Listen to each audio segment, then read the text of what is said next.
So, ang i-share talaga natin ngayon is kung paano i-calibrate yung ating RC3563, no? Pagka bilhin nyo dyan guys, no? Ang una nyong gagawin bago nyo gamitin siya na pang test ng internal resistance is check nyo muna kung calibrated na yung inyong battery tester.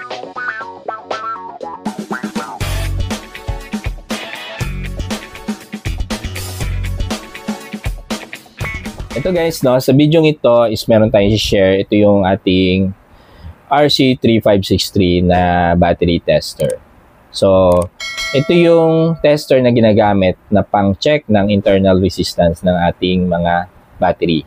No? So, mas mababa yung internal resistance, mas healthy yung ating battery. So, may mga range na, anong tawag dito? Acceptable range ng internal resistance ng battery para masabi natin na good health yung ating battery, no? And sinabi ko nga, kahit anong battery, kaya niyang basahin yung internal resistance, no? Basta within the range na nakaspec dito sa likuran, no? Yan, no? From 0 to 100 volt DC, kaya niya. And from 0 to 200 ohm. Basta pasok dyan sa dalawang yan, yung battery nyo is kaya niyang basahin yung internal resistance. So, karaniwan ginagamit to ng mga nagbibuild ng lithium iron phosphate battery, mapa cylindrical cell yan or prismatic cell, kaya niyang in-check yung internal resistance, no? So, napakadali lang itong gamitin, guys. So, ipipress nyo lang yung itong button sa gitna, no? Tapos magpa-power on na yan, no? And then, meron tayong terminal dyan na positive and negative. So, ilalagay mo lang to dun sa terminal ng battery, no? Color-coded naman siya, positive to, negative to. Pero, guys, sa video ito, hindi yun yung ituturo natin kasi napakadali naman mag-check lang. Kasi yun nga, yun yung sinabi ko, no? Ilalagay mo lang to dun sa terminal ng battery mo. Tapos, lalabas na dito, sa taas, no? Itong milliohm na to. Dito lalabas yung value ng internal resistance. So, ang i-share talaga natin ngayon is kung paano i-calibrate yung ating RC3563, no? Pagka bilhin nyo dyan guys, no? Ang una nyong gagawin bago nyo gamitin siya na pang test ng internal resistance is check nyo muna kung calibrated na yung inyong battery tester. Okay guys, so ito na yung ating scenario ngayon. So brand new nating nabili itong RC3563, no? First time natin siyang gagamitin. So ang una nating gagawin is to power on the battery tester. Oops. Ayun, no? Okay, so na-double tap natin kaya nag-off siya. Ngayon, second thing is i-short natin yung kanyang positive and negative clamp. No? And make sure na firmly attach yung terminal niya para makuha natin yung tamang resistance, no? So, ibaba muna natin siya. Okay. Ibaba natin siya. Yan. Ibaba natin. Naka-short siya. Binaba natin.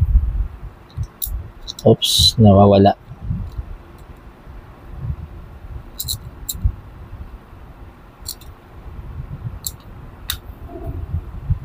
Okay. So, dito meron siyang binibigay na resistance value. So, ang gagawin natin is kakalibrate natin kasi dapat flat zero siya, no?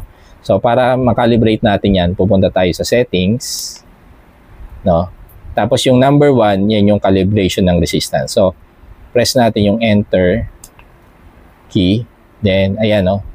So, sa 20 milliohm na setting niya is, ayan yung binabasa niyang value. So, ang gagawin natin is isi-zero natin siya. So, ito, to raise and lower the value, no? So, i-press natin yung negative sign para ma-lower yung value niya hanggang may zero natin siya. Okay, zero na siya. So, iba tayo ng setting, pupunta tayo sa 20 milliohm naman. So, 20 milliohm, zero na siya, no? Okay na siya, no? 20 milliohm. Sa 2 ohm, okay na siya. Meron siyang value. May nakukuha siya. 0 din natin. Okay. Sa 200, meron din. Konti, no? 0 natin. 200, wala na. Ito, skip natin yan. 20 million, wala na talaga. 200. Meron pa. Yan. Okay. Okay, 0 na, no? 0 na lahat. So, pag 0 na lahat, is pwede na natin siyang i-arrow dito. Then, press enter to save the setting, no? Save success. So, kailangan, check natin ulit, no? Kailangan, pag pinag-short natin to, no? Ngayon, is open line siya. Pag sinort natin to, kailangan 0 na yung makukuha nating resistance value. Yeah. So, ngayon, calibrated na yung ating internal resistance value. Okay, so i-add na rin natin to, no? So, since may voltage value siya, so calibrate na rin natin yung voltage value niya. So, gagamit na lang tayo ng power supply, no? Para ma-check natin kung calibrated yung ating voltage value. So, sinet ko siya ng 3 volts lang. No, check natin. So, i-clamp natin yung Kelvin clamp natin dun sa power supply natin. And output natin. Okay, 3 volts, no? Dito, 3.1 volts. So, mali na, di ba? 3 volts kasi ito eh. 3.1 volts yung kanyang binibigay dito. So, para i-calibrate to, punta ulit tayo sa settings, no? Settings, then, yung pangalawa naman is calibrate voltage. So, press the arrow key para mag-shift siya dun sa calibrate voltage. No? Enter. And then, ito na, no? So, ito yung setting niya. Ito yung binibigay niyang value. So, gusto natin gawing flat 3.0, no?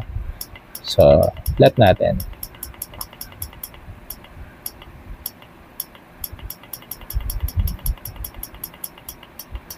Yan.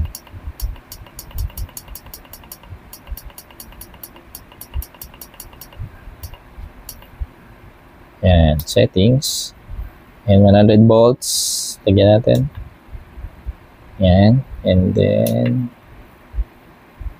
save settings. Okay. Ngayon, calibrated na yung kanyang voltage value. Ngayon guys, halimbawa wala tayong power supply, no, kagaya nito, is pwede naman natin i-clamp yung ating battery tester direct dun sa battery terminal natin. Tapos gagamit kayo ng another tester, yung multi-tester, no? Kung ano yung ipapakita ng multi-tester nyo na voltage value ng inyong battery, ay yun yung isiset nyo dito, no? Gagayahin nyo lang siya, no? So mas madali lang siya kapag mayroong power supply.